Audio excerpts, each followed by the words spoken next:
Абай Құнанбаев бірінші қара сөз. Бұл жасқа келгенше жақсы өткіздік пе, жаман өткіздік пе, әйтеуір бірталай өміріміз өткіздік.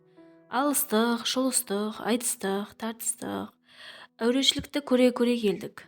Енді жер ортасы жасқа келдік. Қажыдық, жалықтық, қылып жүрген ісіміздің баянсызын, байлаусызын көрдік, бәрі қоршылық екенін білдік. Ал енді қалған өмірімізді қайтып не қылып өткіземіз? Соны таба алмай өзімде қайранмын. Ел бағу жоқ, елге бағым жоқ. Бағусыз дертке ұшырайын деген кісі бақпаса, не албыртқан, көңілі басылмаған жастар бағамын демесе, бізді Құдай сақтасын. Мал бағу жоқ, баға алмаймын. Балалар өздеріне керегенше өздері бағар. Енді қартайғанда қызығын өзің түгел көре алмайтұғын ұры, залым, тілемсектердің азығын бағып беремін деп, қалған аз ғана өмірімді құрғылардың жайым жоқ. Қылым бағу жоқ.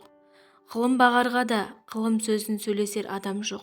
Білгеніңді кімге үйретерсің, білмегеніңді кімнен сұрарсың. Елсіз күнсіз де кездемені жайып салып, қолына кезін алып отырғаның не пайдасы бар?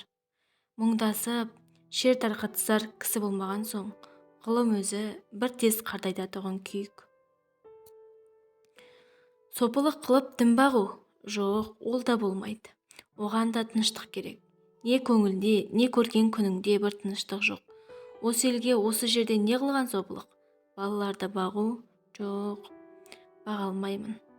Бағар едім, қалайша бағудың мәнісін де білмеймін. Не болсын деп бағам, қай елге қосайын, қай қарекетке қосайын. Балаларының өзіне ілгері өмірімнің білімінің пайдасын тыныштықпенен көрерлік орын тапқаным жоқ. Қайда бар, не қылдерімді білмей алмай отырмын. Оны да ермек қыла алмадым. Ақыры ойладым. Осы ойыма келген нәрселерімді қағазға жаза берейін. Ақ қағаз бен қара сияны ермек қылайын. Кімде-кім ішінен керекті сөз тапса, жазып алсын, я оқысын. Керегі жоқ десе, өз сөзім өзімдікі дедім де, ақыры осыған байладым. Енді мұнан басқа ешбір жұмысым жоқ.